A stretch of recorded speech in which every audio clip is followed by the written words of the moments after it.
Using coupons on Sugargoo is pretty easy thing to do. Today I'm going to teach you how you guys can use coupons on Sugargoo.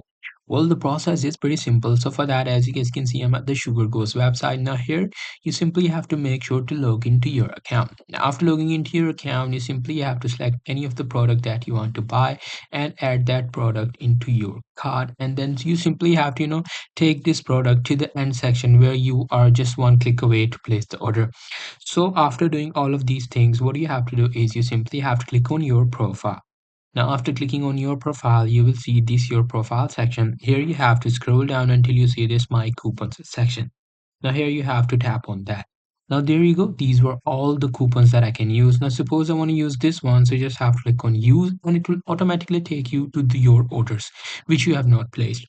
So it will also contain your placed or non-placed order. You just have to click the right one according to you, and there you go. Your coupon will be applied. So that's pretty much it. That's how you guys can do it. Hope you guys find this video helpful.